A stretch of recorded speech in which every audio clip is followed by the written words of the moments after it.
In a sport as old as the ages, after a long season of struggle and years of hard work, these modern-day warriors will lace it up for perhaps the final time. It's the 2011 Santa Cruz Coast Athletic League Wrestling Championship, next on CTV Sports.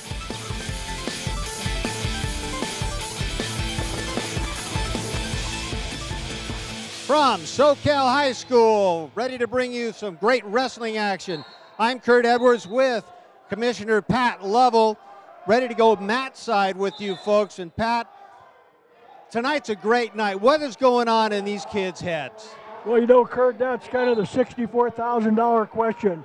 First of all, I think the kids want to look good. Make sure my uniform's on the right way. All those stuff going through my head. Am I going to score the first takedown? Am I going to get put on my back? I have to avoid this. I have to avoid that. I have to wrestle smart. I have to be quick. All those things come into play. So, you know, the mind is really going crazy tonight. And for one of these kids to win the SCCL championship, if he never wrestles again in his life, that could be one of the biggest factors that he's ever accomplished in his whole career in athletics. Well, it's going to be a fun night of wrestling, and that's for sure. We're really thankful to be able to bring it with you. CTV Sports is a presentation of Community Television of Santa Cruz County, a nonprofit membership organization serving county residents by providing education and tools to access media.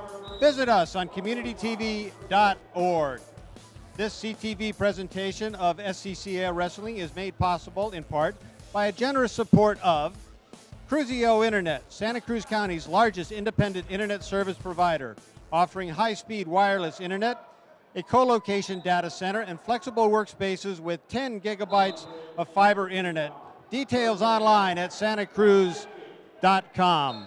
And Benson Masonry, specialist in all forms of residential and commercial stone masonry, including fireplaces, retaining walls, block foundation, and decorative patios. Benson Masonry at 479-9636. Masonry specialist serving Santa Cruz County since 1981. We'll be back with some fun wrestling right after this.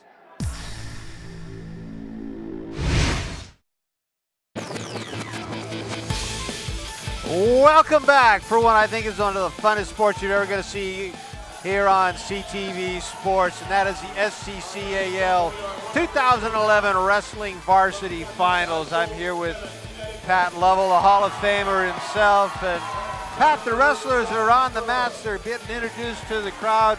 You've been there before. Tell me a little bit about what's going on. Well, what they're doing here, Kurt, they always have a face-off before the matches start. They'll do this face-off where the two competitors in the finals go across and shake hands. And we got to look right up here. What we're going to see is the 105 class first. Eddington versus Josh Burr. And these are the youngsters. These are the guys that are going to be flying around the mat. Yeah, you have a ninth grader against a 10th grader here. Looking down here, you've got a 127 Tanner Heath and McTeague. That's going to be a fun match. Michael Kraft and Bobby St. Paris at 114. Daniel Kraft and La Maquia at number 121. Any of these guys strike your fancy of what we're going to see a lot of exciting matches here on this first bracket? Well, Tanner Heath and Will McTighe are very good. Also, Sonny Torres is an outstanding wrestler. So we're going to have some great matchups here. I'm just looking forward to it because that was the lighter group. We move into some of the heavy bodies, the 147 Yeomans, who's got a lot of press, and Joey Elsey. And Joey beat him in the last time out. Nick Menge, who's had a great tournament so far today, is going to be at it. The one I'm looking forward to, Pat, is 192, Logan Kellogg and Frank Ramirez. Yeah, that should be a real outstanding match. You know, of course, Logan Kellogg is probably the class of this tournament. You know, he was a CCS champion last year, league champion, CCS champion, went to the state tournament, and I'm sure he'll repeat that again this year. So should be a good match. Yeah, and of course, the one to finish it all up is going to be the big boys. One of the people that's not going to be here tonight is Max Schell. He'd be wrestling in those big heavyweights, and He's down in an AAU water polo tournament, so he didn't even get into the tournament, but we're still going to have Marshall Houston. We're going to see some big boys flopping around on the mat. Yeah, Marshall Houston has come a long ways. You know, he wrestled his first year and sat out his second year, came back last year, and you know, if he would have stayed with it all 4 years, he would have been a real force in the CCS. But you know, you miss that year and it can really hurt you. I think he'll win our league because he's been dominant so far in our league. But at CCS, we're not sure what he's going to do yet. It'll be fun. Now, coming into this this tournament, if you will, Aptos is 5-0, Scotts Valley 4-1, and then you work your way right on down through it. San Lorenzo Valley 3-2, Santa Cruz 2-3, Harbor 1-4, and these are dual meets. They're wrestling against each other.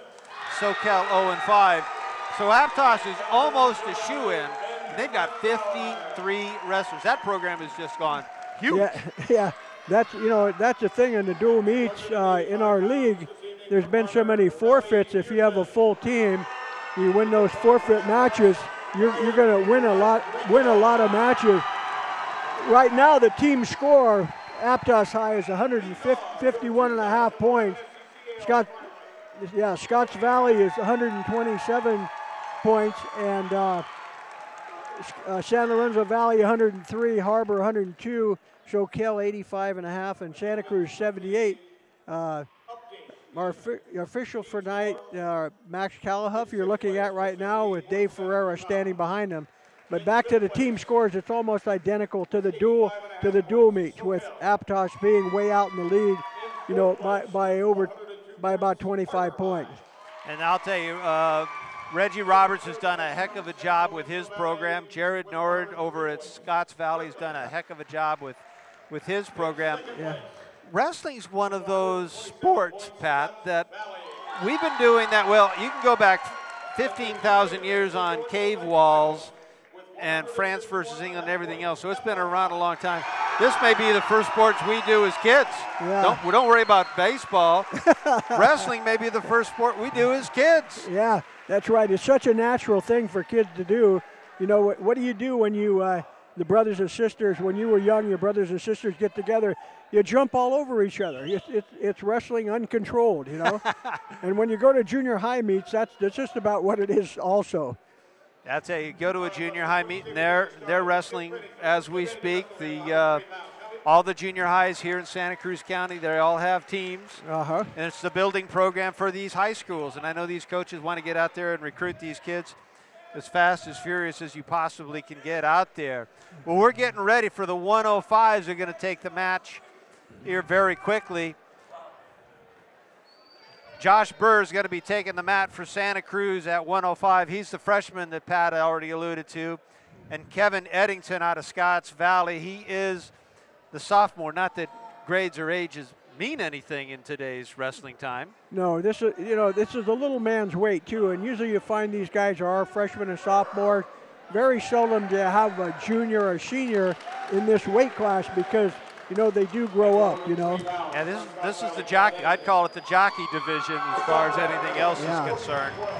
Coach for Scotts Valley, we already mentioned that's Jared Norman. He's going to be in one corner. And over in the other corner, John Corona.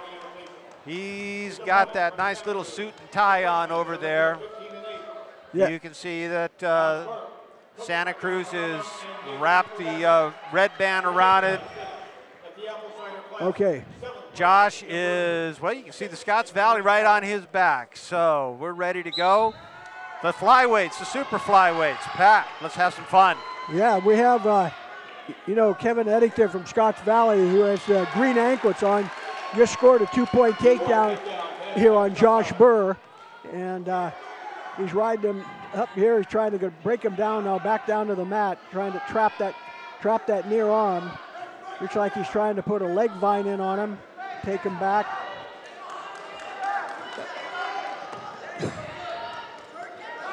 Both of these wrestlers, it's kind of interesting how they go for control, and right now Burr seems to be doing a good control job of riding Eddington. Yeah.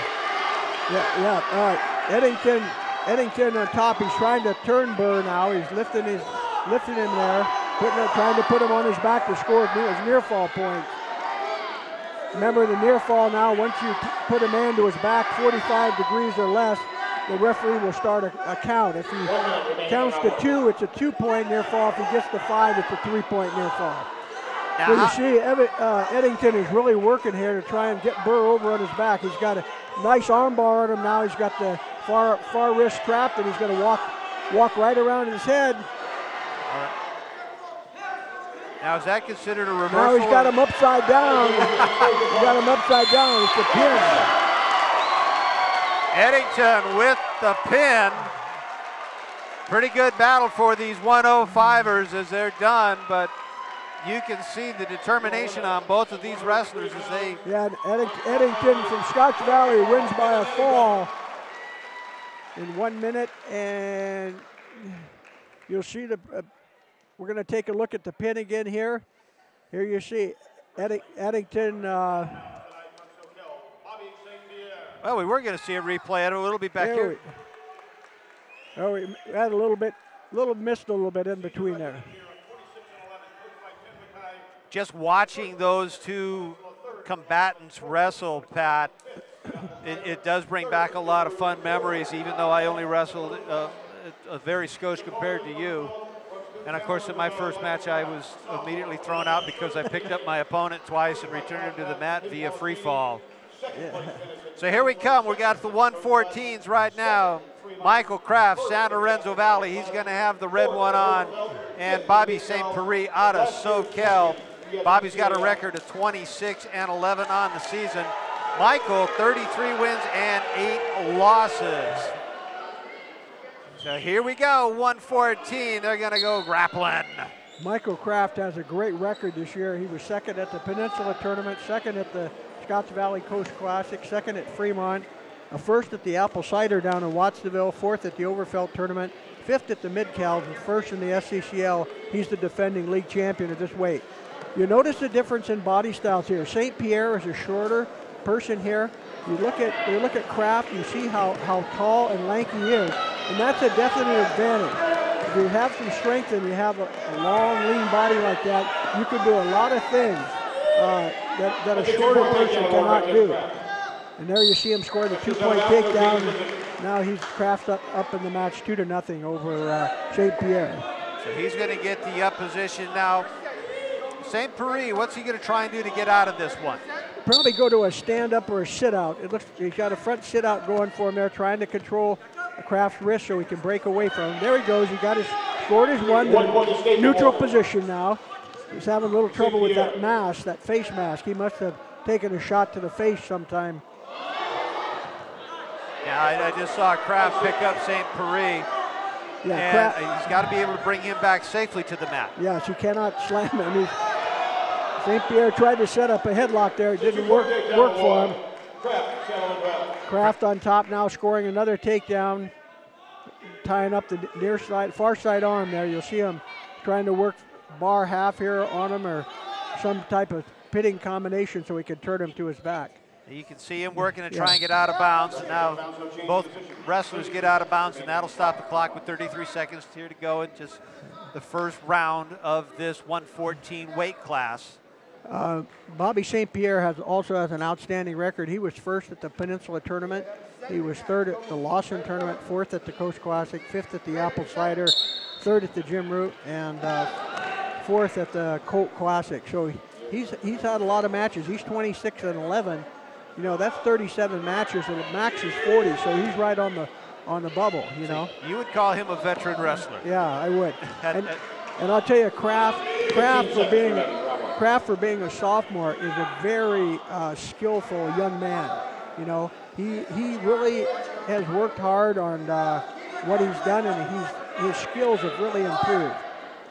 You can see Kraft now trying to figure out how to do something, and he's up 4-1 as the buzzer goes to end the first period of this one. So they'll put another 2 minutes on the clock. And there we see the coaches from Kenny Palestrini on the right and Todd Kraft on the left. That's Michael Kraft's dad. So wrestling's in that family, huh? Yeah. Todd Kraft was a wrestler here at SoCal High School. And He was a good one. St. Paris finds himself underneath again with Kraft on top, but that's a nice little job by St. Paris. Yeah, it looked like he was trying to do the Iranian. He had his head in the right position. But see, Kraft has that long body. He's able to get around St. Paris and Pierre and score the 2-point takedown. So minute 30 left in the second period, and Kraft is up 6-1. Kraft on top, riding control, trying to somehow roll St. Paris over on his back, but not find himself in trouble. Yeah. See Kraft here, he tried to turn him through, but St. Pierre reversing him here. Kraft is on his back. Oh, he's in trouble now. St. Pierre, yeah.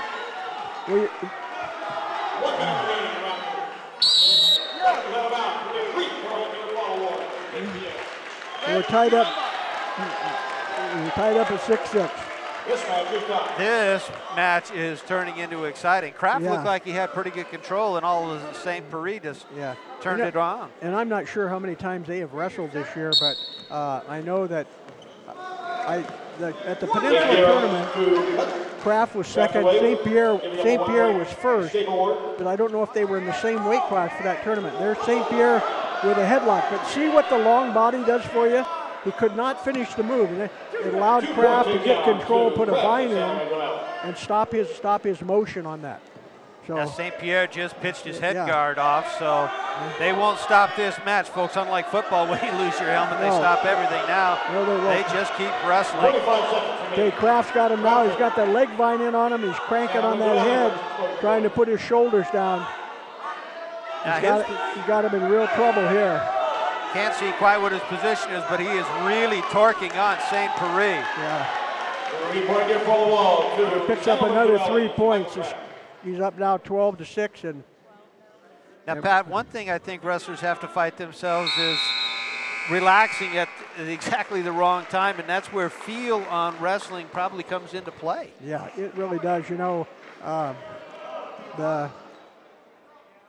here we go. You know, Kraft tried to pull St. Pierre back and ended up pulling himself right on his own back. And then he didn't scoot out of bounds. He kept his shoulders in, which allowed St. Pierre to score a near fall on him, a reversal and a near fall. So if you can get your shoulders out of bounds, you're considered out of bounds. Yeah. But your feet out and shoulders in, you're still inside that circle. Yeah.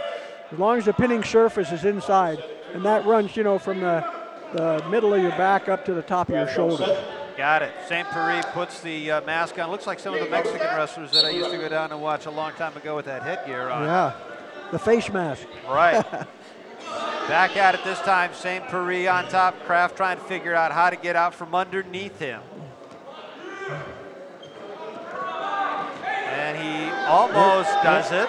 Here he goes. Kraft trying to switch him here. Again, the long body. He's got the long levers. Comes around on top. He's going to score 2 right here. There he goes, 2-point reversal.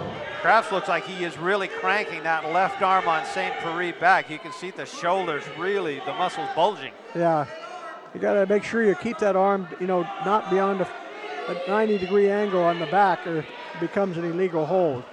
So the referees are looking for the angles of what you've got to hold on your opponent. Yeah, oh, nice. He's got a nice tilt move here. He's got him elevated, puts him up on his head. Now, if he breaks the plane, there he's going to score a near fall. The referee did count a 2-point near fall on that. 57 seconds remaining. Yeah, here's Kraft working that arm bar again.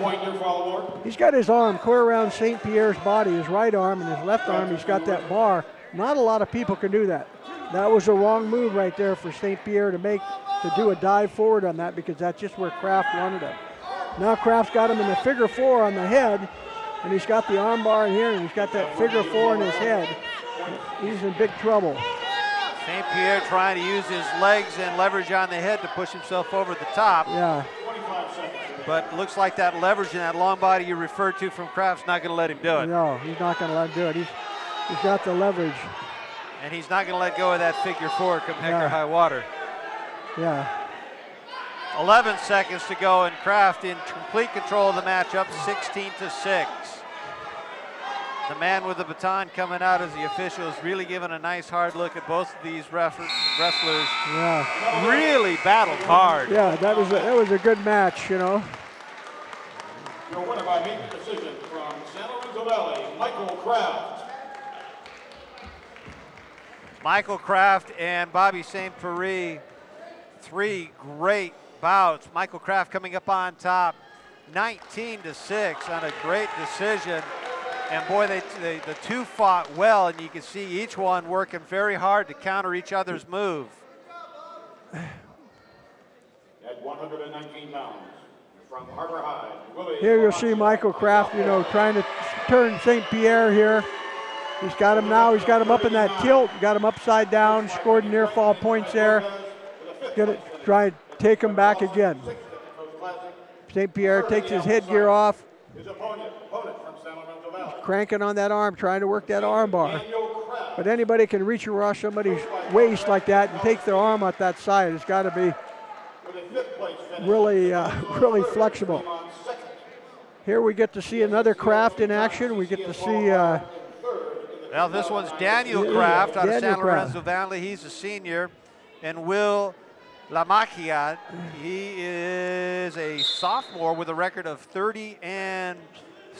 So you can see these two guys are just going to go into the pushing and shoving. It looks like two bulls locked up with their horns pushing after each other. You see that Daniel Kraft is built almost like his brother. He's got that long, lanky body. Yeah, he does definitely have that one. Yeah. Both going for single leg takedowns and both have hold of each other's legs. Now, when you shoot for a takedown, Pat, what are you looking for from your opponent so you can make that shoot? You're looking for a quick shot so you can get your head on the side, get your head outside, and do a quick turn on him and so he can't defense against you, get his legs back. You want to be right on top of him like a cat and get him so his hips are up. If his hips come down on you, you're gonna have a hard time lifting him because that's a tough leverage position. You see here he scored a double leg takedown. Lamantia had his legs all the way. Kraft trying to get some kind of battle. Now they're going for wrist. There's a nice little shoot for a takedown, Pat. That's what you were talking about. Yeah, nice move on that. Lamacchia doing a great job of coming in and shooting at him.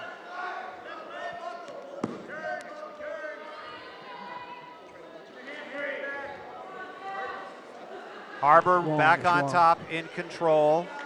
Kraft looking to his coaches. Well, he's trying to look for his coaches, but he's looking in the wrong direction. Yeah. Say, when you were wrestling and you had coaches, what benefit was the coaches to you off on the side? Did you hear them? Yeah, oh yeah. Yeah. I mean, I know you were a wrestling coach, and with your subtle voice, you could probably hear you through the gym. Yeah, it got to the point, though, you know, in my later years when I was coaching wrestling at Cabrillo, here comes Lamantia with a tilt, with a cheap tilt, no points in that. He never stopped his action. What he did, he was flopping, and he broke a 45, but came right back out of There's it. the break in that action, and we're going to see a replay. There's Lamantia with a shot. It was a single and just came right around. He held Kraft's hand as he shot, and Kraft could not counter on that. That was a nice move. So that's sort of the catch as catch can type of a move from way back yonder. Yeah, it took him way around. Yeah. So Lamantia on the bottom, Kraft on top. You can see just barely a little pressure applied. And unlike the previous match, Lamantia really didn't do much to get out of that one, but now he's trying to get out. Kraft's not going to let him do it. No, he's draped over him. You see how he drapes over. If a shorter guy, if you took his arm like Lamantia's taking his arm now, you grab him and try and flip him, he'd flip over. But with Kraft, he's so long and lean that, you know, you pull and he's still got another foot to go, you know. Kraft now trying to work his leg, trying to get Lamantia's leg to move, but I'll tell you that Lamantia is one strong wrestler. He is just really not giving Kraft much of an opportunity to do anything. He's doing a good job. Kraft got that cross body ride on him here, and he's trying to get him, turn him back now. If he can crank his head over, he's going to score some near fall point. We got one call in there, but no two count. So it was just a single count, so no scoring on that. Kraft right now still with a control on his opponent. Working that leg. So he's going for a 3/4 Nelson now. This is, if he can get his neck down, get his head down, it could be trouble here. You pull the head down and drive with your leg. Oh, he lost it. He couldn't hang on to it. I think La Mancha might be too strong for him in that particular position. But La Mancha right now is also losing his headgear, which doesn't help matters. A little distraction doesn't help. Uh-oh, Kraft got himself in trouble now. La Mancha trying to drive over. If he can get in and get his legs out, stretch and drive, he might have some nice reversal. La Mancha did a nice job on that, on countering the body ride that he had on him. Pulling him over, grabbed his head and pulled him over underneath to score points on that. You see that even though your headgear, your equipment may be malfunctioning, you keep right on wrestling all the way through. Yeah, if the action stops. So here we go with a nice tilt. Nice tilt by La Mancha. Up through the crotch and nice. You see La Mancha here getting around Kraft for the reversal here. And now he's in control. Now get everything fixed. 6-1, and we got 2 more minutes of wrestling here to go with the 121, or with the 121s. 8-1 is the score, sorry. Up position, and our referee says, wait a minute, guys, I haven't given you the okay to wrestle yet. Kraft looking for some kind of an approach to La Mancha, saying, no, I'm not going to give it.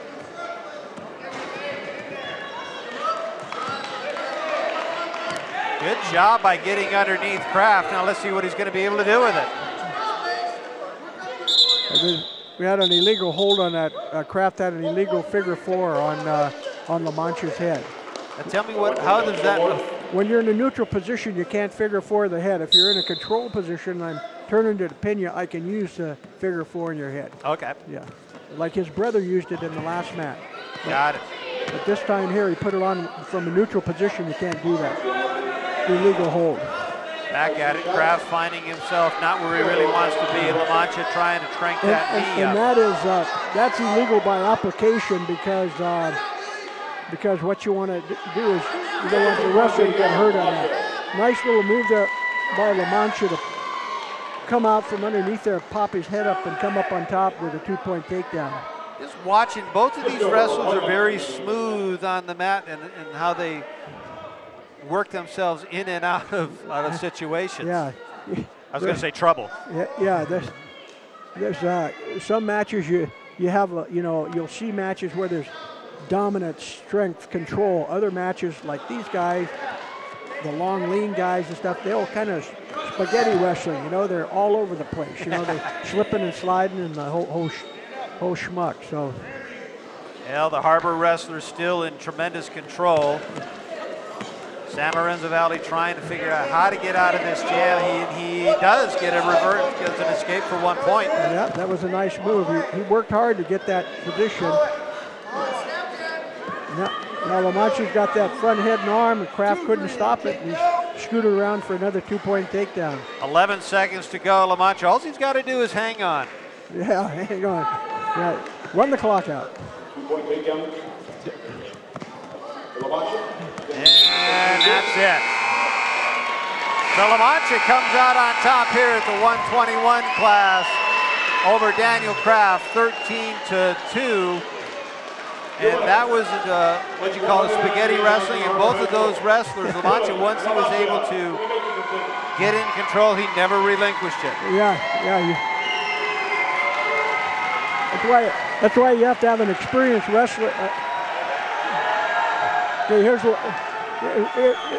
La Mancha, comes in behind him, reverses him, picked up that ankle, scoots right in behind him, hooks the leg, comes up with a 2-point reversal. Here we come. Next weight class coming up from Aptos in the dark blue, almost black, is Tanner Heath. He's a senior, 38-8. Anthony Smith from Scotts Valley. He's coming in. He's just a sophomore, 13-13. Jared Norman, the head coach for the Falcons, and Reggie Roberts. He is the head coach for the Aptos Mariners. Tanner Heath is a senior. He's a very good wrestler. Tanner Heath's a very, very good wrestler, and so is McTighe. Will McTighe is also a very good wrestler. This should be a heck of a match. McTighe, of course, being a junior, and Tanner Heath being a senior. Tanner Heath, nice double leg takedown. When we talked about a takedown earlier, that's what you want right there. Nice, smooth double leg, shoot in, fire away, take the guy right up off his feet, so he cannot use his hips to destroy you on the bottom. Got it. And McTighe on the bottom right now, finding himself a little bit in trouble as Tanner Heath is just going to drive him right out of bounds. There's the whistle. Almost runs over our cameraman who's on his knees on the far side. With 128 on the clock. McTighe comes set. McTighe underneath. Heath waiting for the whistle. There she goes. Let's see if Will's going to be able to get out of that. Tanner's trying to set him up for a tilt here, I think, but McTighe comes up to his feet here and almost gets his hips out of there. If he gets his hip position out, he's got a good chance of escaping here. Tanner doing a good job of really keeping a hold of the midsection, trying to get control of the arm. Yeah, you see Heath on top, he's really been controlling those arms. And, the first thing you have to do to get up to your knees is you have to, free your arm. There's a whistle by the official. He called an illegal headlock, and the reason that he called the headlock illegal is because he did not have the shoulder in. He locked his hands and took it across his throat. He has to take it across to the shoulder. You can't have you must have the shoulder included in the lock when you take it across that way. You see that Coach Roberts is talking to the official about it, and it was a no-win situation. And going down to the down position is McTighe. Tanner going to be back up on top. Looked like Will tried to do a sit-out on that one, but good job by Tanner. Yeah, Tanner Heath took that far ankle wrist and took him right down. Now he's really working to try and tilt him, taking him both ways. Take that double wrist ride, then he tries to elevate him and kick him up with his leg and put him past that 45-degree angle so he can get to near fall point. So you really, as a wrestler, you're working strength and angles all of the time. You're working what that other wrestler is going to be able to give you or what you can take away from it. That's correct. I got one right today, Yeah, folks. that's correct. Will gets out of that one and out of bounds. They both go. He was almost out of there. He had the whizzer, but he didn't have it. He got to pull that arm up when he comes back with that lock. There you see Coach Reggie Roberts over there in the corner. Head coach at Aptos High School has done a terrific job there. 19 seconds to go. Heath on top. Now they finally get the clock started. Now he's got the wrist ride on the one side. He's got the line in. Got to be careful on that headlock again. Got to make sure you have the point of the shoulder. 6 seconds to go. Two referees doing a good job of really paying attention to what the wrestlers are doing and keeping it really safe. Pat, one of the things is as we go to the second half with Heath up on top, 2-1. There you see a beautiful shot there, takedown, pick McTighe right off his feet, right down to the mat. Here he's riding him tough with that double wrist ride. Heath down on the bottom, he is up by a point. Very, very close match. Both of these wrestlers definitely know each other from competition or maybe in the same wrestling club. Yeah, he let it. McTighe got out there for a one-pointer. Oh, Tanner Heath on a nice single leg. Didn't finish the move the way he should have, but he ended up scoring. And Tanner now still has control of him, using his legs. He's got the leg, you see the figure four, he's got the leg figure forward. and he's trying to work the cross face on the top end to get him to turn. Heath on top 5-1 with 1:20 left to go here in this period. And again, both wrestlers go right out of bounds. Yeah. Tanner Heath using his body very well. Yeah, he's a very, very aggressive wrestler. I saw him a couple times this season in the dual meets, and he's really really an aggressive guy. Now, how about technically wise? Is he a good technical wrestler at this point in his career? I would think so. You know, you look at his tournament placings, he's a guy that's almost there. He's got 1, 2, 3, third. He's got a first, a second, 3 thirds, and a fourth in tournament wrestling, which means, you know, you're close to being in the finals every tournament you've been in. So that's good. Beautiful double leg takedown. The back heel trip, that was really nice. Definitely did. That was textbook right there. He did a great job right out of the textbook. So you can see now he's cranking around in the middle of his body, trying to get some kind of control on McTide, and I think he's doing it. Got him in a stack now. He's got McTide in a stack. Almost had him for a pin there. Now, how long do you have to hold that stack, or do you have to lower him down more on the shoulders? Has to be a 2-second count. 1,001, 1,002 fall. That's the count for fall. Oh, now he's got him in the over and under. That was a real power move. Tanner Heath is showing a lot of horsepower right now. He's trying to get on top of him, and he got enough on top of his shoulders to take him down for the pin. So Tanner Heath showing a nice power move with 12 seconds to go here in the third quarter. Comes out with a pin move on Will McTide, and that was one heck of an exciting match right there. You catch him in that cow catcher like that, and boy, you horse him right over.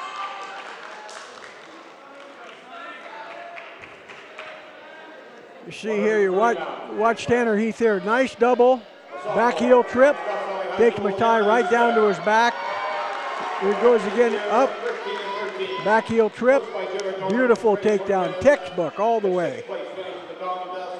Here comes down there for the near fall. Yep, here comes Sonny Torres from SoCal and Anthony Smith from Scotts Valley. We're working up. We're at the 130s right now. SoCal in the blue jerseys, and obviously Scotts Valley in the maroon. Shane Torres is actually down a weight class. They had him penciled in at 145 earlier in the year, and he was a real threat as a senior, and he's down to 130. So he's come down a weight class, and I think this will be a real good match here, because Anthony Smith, I know, has a pretty good record. He's a 10th grader, and Torres is an 11th grader. Both still looking for that first point here in the first 2-minute round. Breakaway to another one. Torres with a shot. Doesn't come up with it. Yeah, another nice shot with a double. Didn't quite get in there. Was almost there. Oh, nice move. Just the quickness that he had. That's how he got that move. Smith just relaxed a little bit, and Torres just spun right around him. Torres on top. He's got the 2 inside of a minute remaining. 50 seconds remaining. Torres still trying to drive. He's got his arm underneath. And Smith not giving up at all, trying to figure out how he can get his legs underneath him and stand up, and he did it. Oh, he took him right with a whizzer move. That's a real power move on Torres' part, to take a guy all the way through with that arm overhook, which we call a whizzer move. Took him all the way over right to his back. Oh, he's got him in the cradle now. Put the cradle on him. He got Smith in trouble. He's got him upside down here. He can keep those shoulders down. Smith trying to fight his way out of it. Yeah, he does it. 12 seconds remaining. Tightens that thing up. He's got about 10 seconds. 7 seconds, 6 seconds. Torres not going to be able to get him this time, but he's definitely served notice. Yeah, he's got his 3 points. And he can get Smith in trouble, big trouble. Yeah, he had him. He had him. Yeah. Okay, here we go. Here's a nice spin around here by Torres for the 2-point takedown. Top of Smith. Then you see him step over here, takes him through with a whizzer move, comes up on top. Now he's got that cradle. He's got it on tight. Smith has to really fight to get out of that. Notice he was rocking back and forth, trying to get some kind of momentum. And I was really impressed with Torres using all of Smith's body energy to his favor to get him out of that. That reminded me of trying to get out of bed in the morning. It's called the rollover technique. Or roll out, I guess. Yeah. Smith on top right now. Now we'll see what Smith can do on top here. He's got an arm bar on that far. Oh, he's got the wrist ride. He's riding in. He's trying to get Torres up in the air, but Torres being a little bit too strong. Oh, There's a nice move. That was really nice. That was nice. He took him from that body lock, just stepped around with a back heel trip and took him right to his back with a new point near fall. That was a nice move by Smith. Smith comes up with his first 2 points of the match.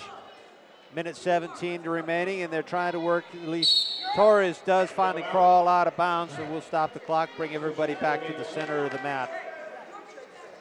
Man, I'll tell you one thing. Wrestling has come, well, for one thing, I think wrestling is the perfect sport for almost any other sport. Yeah. Agility, strength, quickness, conditioning. Not too many other sports have all of those wrapped up into one, and you've got to do it, and there's no hiding. Yeah, you know, it's like so many other things, Kurt, like hitting a baseball or whatever. It's got to be repetitive, body motion repetitive,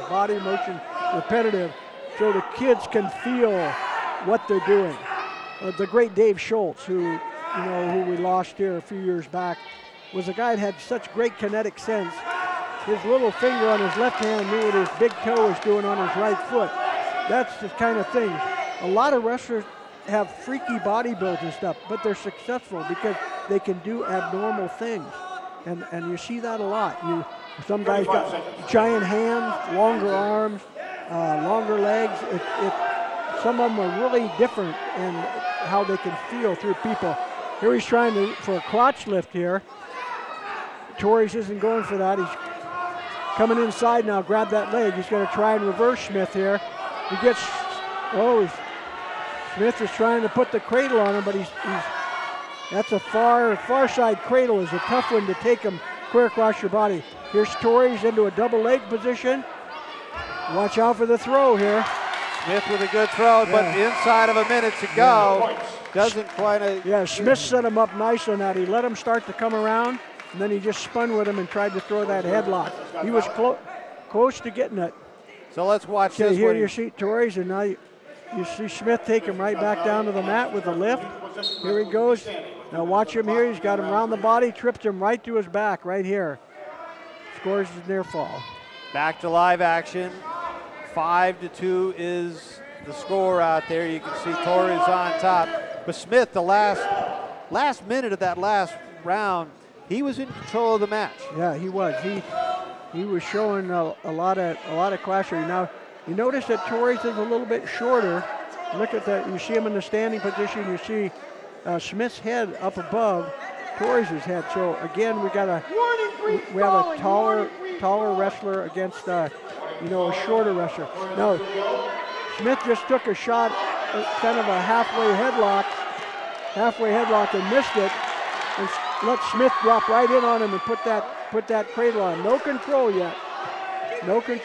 Torres are still battling. There's Torres trying to trip him down. That was a great series right there.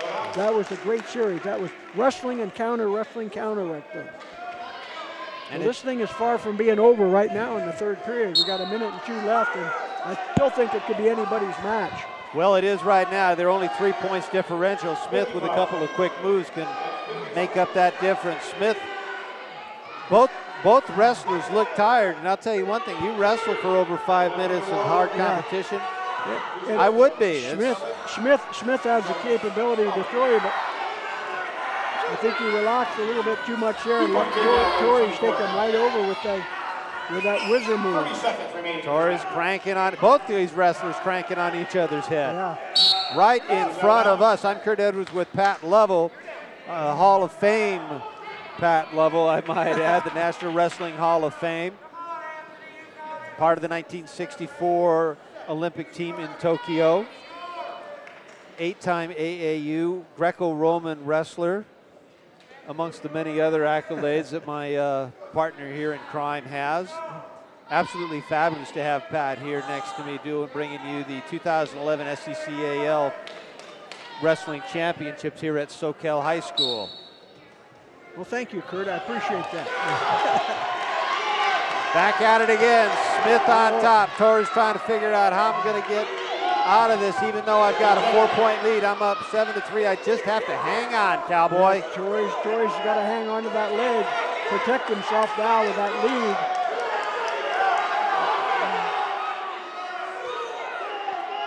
Smith gets a point. He's down by 3. But it's not good. He's not going to be able to come back. No. I thought, you know, I think he's, I think that that Smith is somewhat of a thrower. So a thrower is always dangerous right up to the very end of the match because he can score a quick 5 points without, you know, putting you on your, take you down for 2 and put you on your back for 3. And, you know, that, okay, here's Torres to step across with a whizzer move, puts Smith right down on his back here, covers him, doesn't get the near fall, but gets control, scores his last 2 points. Here he goes again, nice lift, double leg takedown, right at the end of the match. Here we come. Trey Peterson from Aptos. He's got the red strap on. And Casey Sparkman from Soquel. Let's do some battling. Let's see what Trey's going to be able to do. Casey has a record of 27 and 10. Yeah, Trey Peterson was a preseason favorite in this 135-pound weight class, and he looks really good. He was the 130-pound titleist last year, so he's moved up a weight class. He's also got one of those long, lean bodies. Yeah. Casey, a little bit more muscular. He's got looked like a little bit bigger upper body, so we'll see whether it's technique versus power on this one. Sparkman there is coming up underneath now. He's trying to do what we call the Iranian, where he pops up and push pull on the knee, flop the guy over. Now Sparkman keep turning him. The illegal hold there. Illegal hold on the head. Scissors on the head with, you can't do that one. You can see one of the wrestlers looking up saying, what? Yeah. What did I do? I'm sure sometimes when you're throwing some of these holds or you're getting these holds, you're not quite certain where they are on the other wrestler's body. Yeah, oh, nice move. Nice single position on that. Sparkman wasn't able to finish the move, but he really was a beautiful position. His shot was nice, but he just couldn't quite finish it. Again, you're seeing the body length of Peterson come into play here. Peterson doing a good job of getting his legs as far away from Sparkman as he possibly can to deny Casey the opportunity to get any control of the leg. Another nice shot there by Peterson. Both wrestlers. Now I wanted beautiful, Peterson. Beautiful. Another textbook move. Great move there. Peterson finding himself in a little trouble. Sparkman just picked up 2. Now you see that situation that they were just in there. They're out of bounds now. But what happened is Sparkman took him right down to his butt like that, to his rear end, and he reached over and just locked his hands. All he's trying to do is keep himself from getting put on his back. So the wrestler actually has control because the only thing I can do is hang on to prevent myself from being put on my back. Got it. Understood. Now the one thing is we're back out in there, and Sparkman again trying to get control of Peterson's leg, not to happen. 2-1 as we're getting it out of the first period and into the second one. One thing I saw Peterson do in that first one, watch this, pick him up. Nice lift by Sparkman. See, now the reason that was not an illegal hold on the pickup here, you watch this double leg takedown, beautiful leg takedown. He took him to his rear end. He didn't take him to his upper body. If he upper body would have hit first, it would have been a slam. But he hit right on his rear. 4-1 now in favor of Sparkman. Casey picking up another 2 quick points. Trey Peterson trying to figure out how to get out of it. Going for the legs. Wow, Sparkman is powerful. Yeah, he is powerful. Came out there for that. I think he gave the 1-point escape before they went out of bounds. So he faced off with him, so we got a 4-2 score. There's Coach Tim McKay from SoCal. I'd like to thank Tim for putting on a great event here at SoCal High. His athletic director, Stu Walters, for letting us come in here and put this great meet on. Got a great crowd tonight. A lot of support here for wrestling. Wrestling is one of those sports that I keep seeing drop off the map at the NC2A and the NC2A JCs, but looks like it's holding its own at the high school level. I don't see quite the numbers as both these wrestlers get pushed out of bounds. Yeah. But Pat, you and I talked before where we'd like to see wrestling get back to its days of glory. Yeah, we'd like to see more kids participate. It's really a great sport, you know, and it's imano, you know, one-on-one. It really teaches kids a life lesson, I'll tell you that. It does that one, and there's a whistle. The clock will stop with 46 seconds to go. You can see the score right there, 4-2 in favor of Sparkman. Sparkman shoots for the leg. Peterson does a nice job at his collapsing on top of him. Sparkman's trying to get that single, but he can't free his other arm. Peterson is so long, he could come through in the crotch and block that move. So Sparkman can't finish the move. Sparkman's got some nice shots going in. In fact, Peterson does also, but he just can't quite finish it.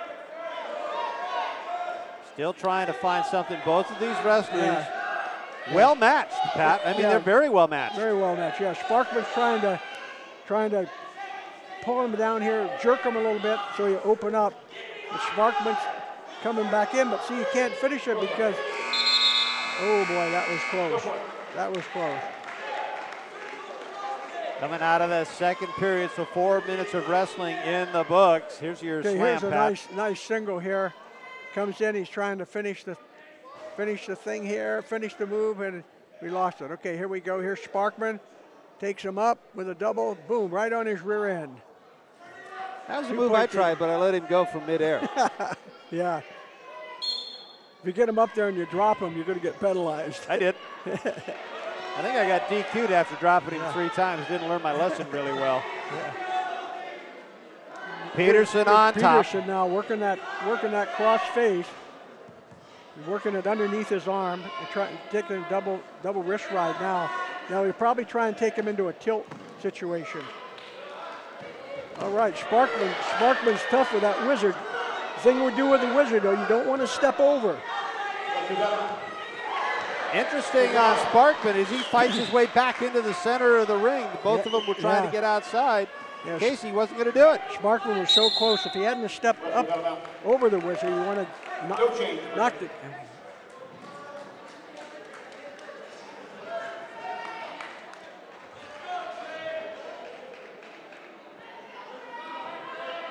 And where we got Casey back underneath, and he tries to do some kind of a step out. I just like the length that Peterson has, and he's using it well. Yeah, he does. He does it real well. He's going to try that tilt. I know what he's trying to do. He's trying to take that 2-on-1 if he can break him down off his base, keep him off his base. But Sparkman's doing a good job of keeping all four legs of that table up, you know. He's using his elbows to get that wide base on the knees and the elbows. Yeah, don't get flat because that's when they'll turn you. Trying to work out. He's doing a great job of working on the bottom. He's been warned for stalling, and I think he realizes that he can't take a holiday right now. He's got to keep pressure going all the time, trying to get up out of there. 45 seconds left to go in the match. Casey's up by 2. Up again. But you see that Peterson's able to reach across, take that far arm. 137 pounders grappling right in front of us. Right in front of Pat Lovell and myself. I'm Kurt Edwards. Could not pick a better sport. There's another stall call. Another stall call on Sparkman. That is going to be painful because that could turn a match real quick. Yeah. Peterson tries to pick him up, put him down. 20 seconds to go. 18 seconds. Peterson knows he's got to get a point or two. He's working it. 10 seconds to go. You can hear the crowd really amping up. There's out of bounds, no change of possession. We're just under Out of bounds, 7 seconds to go. Sparkman. They're telling him to bust up out of there. Or bust it down. He's going to let him go. He's going to play the takedown game, but he's going to let him escape for one, try and take him down for two. Oh, Sparkman again trying to step over that whizzer. That was a great match. Sparkman comes out on top as the champion for the weight class on 137 in the 2011 SCCAL Finals. You can see the young man getting the hand raised there at the center of the circle. Great bout, 2 different body styles and 2 different techniques. Yeah. I like that. Yeah, you see here where Peterson's trying to take him down. Here you see Sparkman with the whizzer, tries to pop him over, but he tries to step over the top. Now he's trapped, his left leg's trapped underneath. He can't make the whizzer work for him in that position.